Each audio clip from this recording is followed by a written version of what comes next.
Kembali kita akan reva, maka untuk itu mari kita berdoa. Terima kasih Bapa di surga, terima kasih Yesus, terima kasih Roh Kudus. Engkau memberikan hari yang baik bagi kami. Pagi ini sebelum kami memulai pembelajaran dan aktivitas hari ini, kami mau terlebih dahulu belajar kebenaran firman-Mu. Roh Kudus kuasai hati pikiran kami, dalam nama Yesus kami berdoa. Haleluya. Amin. Shalom anak Bapak sekalian. Reva bagi kita terambil dari Kejadian pasal 22 ayat yang pertama sampai dengan ayat yang ke-8. Namun Bapak hanya akan bacakan pada ayat yang pertama dan kedua. Demikian firman Tuhan.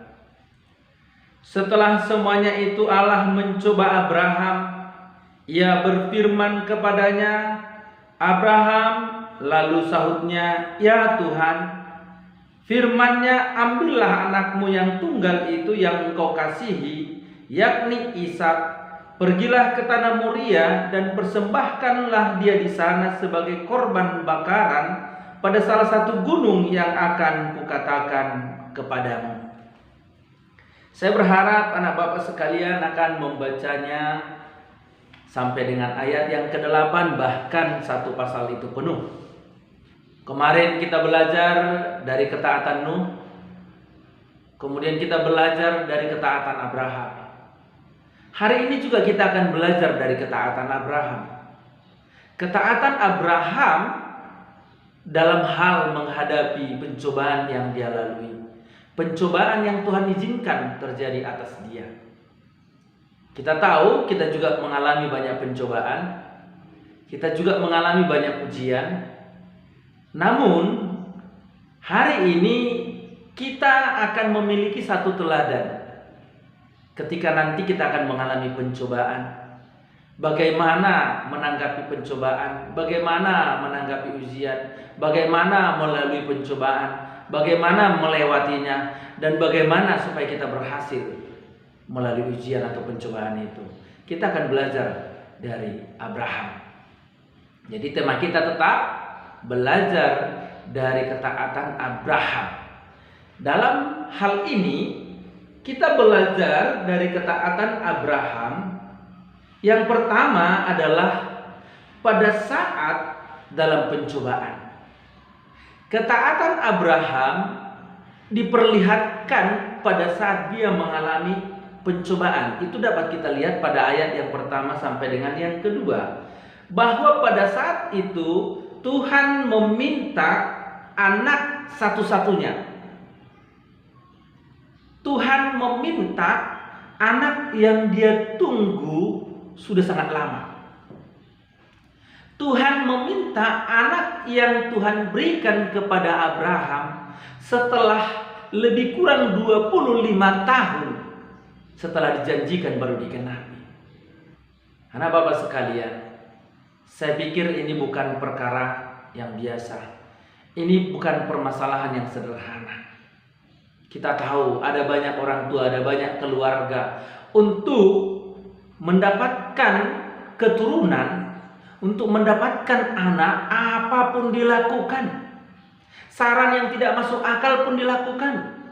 Kenapa? Karena memang memiliki anak bagi keluarga itu sangat penting. Maka kalau ada keluarga yang tidak memiliki anak, itu dianggap sebagai keluarga yang gagal. Barangkali keluarga yang terkutuk, keluarga yang sedang ada dalam hukuman Tuhan. Namun ketika anak itu diperoleh dan harus diserahkan bukan kepada keluarga, diserahkan bukan supaya pergi merantau, tapi diserahkan untuk dipersembahkan sebagai korban bakaran. Persembahan korban bakaran itu berbicara tentang sesuatu yang dipersembahkan dan harus habis. Dan habisnya harus dibakar. Maka dalam konteks ini Tuhan meminta Ishak kepada Abraham untuk dipersembahkan sebagai korban bakaran. Anak Bapak sekalian, ini berat bagi Abraham. Namun apa yang dia lakukan? Dia taat melakukan apa yang Tuhan perintahkan. Jadi yang pertama anak Bapak, belajar dari ketaatan Abraham, yaitu pada saat Abraham ada dalam pencobaan. Yang kedua, belajar dari ketaatan Abraham, yaitu dalam melalui pencobaan. Dalam melalui atau melewati pencobaan itu. Ada banyak orang ketika datang masalah, maka dia akan melakukan upaya yang dia bisa sekuat tenaga dengan segala macam cara supaya dia bisa melalui pencobaan itu. Bahkan kembali, sekalipun cara-cara itu tidak masuk logika, mereka akan lakukan. Sekalipun cara-cara itu tidak masuk akal, mereka akan lakukan. Salah satu contoh sering kita hadapi dan kita dengar atau mungkin kita ketahui. Ada anak yang kurang pintar. Ada anak yang sulit untuk menangkap pembelajaran. Dibawa kepada seseorang yang dianggap bisa memberi solusi. Kemudian ditulis surat atau dibuat mantra, terus dibakar. Abu pembakarannya ditaruh ke air, disuruh diminumkan ke anak yang kurang mampu tadi atau yang agak kurang pintar tadi, berharap akan menjadi pintar. Bukankah ini sesuatu yang tidak masuk akal? Bukankah ini bisa dianggap sebagai pembodohan? Tetapi itu pun dilakukan orang. Iya, hari ini kita akan belajar dari Abraham. Saya tahu kita semua punya masalah. Saya tahu kita akan mengalami banyak pencobaan, akan banyak mengalami ujian. Namun bagaimana kita melaluinya? Abraham ketika menghadapi masalah, dia melalui pencobaan itu dengan tunduk kepada perintah Tuhan. Dia tidak interupsi ketika Tuhan berkata, bawa anakmu persembahkan sebagai korban bakaran. Dia tidak interupsi, dia tidak berkata, maksudmu apa Tuhan? Bukankah engkau yang menjanjikannya ini sekitar 20-30 tahun yang lalu? Kenapa hari ini engkau minta? Sebenarnya rancanganmu apa? Barangkali kalau kita yang menghadapi, mungkin kita akan berkata seperti itu. Kita akan berpikir dulu. Atau barangkali kita akan berkata, tunggu sebentar Tuhan, berikan saya waktu 1 hari, berikan saya waktu 1 minggu, berikan saya waktu 1 bulan, berikan saya waktu 1 tahun. Ya barangkali maksudnya untuk mengulur sampai kita menemukan solusi terbaik. Tapi Abraham tidak melakukannya. Kenapa? Coba kita lihat. Ketika Tuhan memintanya, pada ayat yang pertama, kedua Tuhan meminta, dan ayat yang ketiga apa yang dikatakan? Keesokan harinya Abraham berangkat membawa anaknya Ishak bersama dengan bujangnya ke tempat yang Tuhan maksudkan. Dia tidak menunggu, aduh tolong Tuhan kasih 2 hari lagi, kasih 1 minggu. Tidak. Dia langsung melakukan sesuai dengan apa yang Tuhan perintahkan. Itu artinya Abraham tunduk kepada perintah Tuhan. Kemudian ketika Tuhan memberikan ujian pencobaan itu kepada Abraham, Abraham menaruh percaya kepada Tuhan. Dia melalui pencobaan itu dengan menaruh percaya, menaruh pengharapannya kepada Tuhan.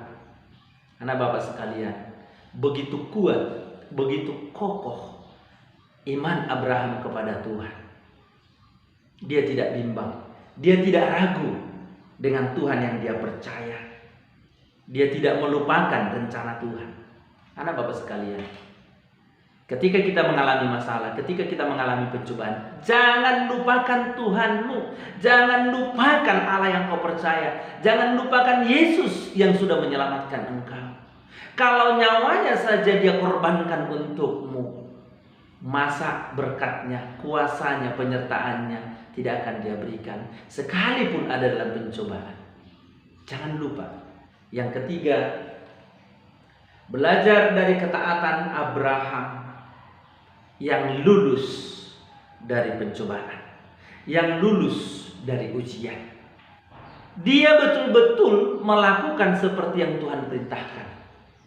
Pada ayat yang ke-7 sampai dengan 8, nanti kemudian pada ayat 15 dan 18, Dia betul-betul membawa anaknya, kemudian menaruhnya di atas kayu yang sudah dia tumpukkan untuk korban bakaran. Dia lakukan itu. Dan Tuhan melihat bahwa dia lulus. Dia tidak perlu lagi dicobai. Apapun yang diminta sudah pasti akan dipenuhi. Akhirnya apa? Tuhan berkata, Abraham, Abraham. Jangan. Lanjutkan, stop. Dan Tuhan akhirnya menggantikannya dengan domba. Abraham melihat pesan Tuhan itu, Abraham melihat maksud Tuhan itu, dan Abraham melepaskan anaknya dan menggantikannya dengan domba. Maka apa yang Tuhan katakan dalam ayat 15 sampai dengan yang ke-18? Oleh karena engkau melakukannya, engkau tidak segan-segan, engkau tidak sungkan, engkau tidak menahan dirimu dari apa yang kuperintahkan. Engkau sanggup mengorbankan anakmu.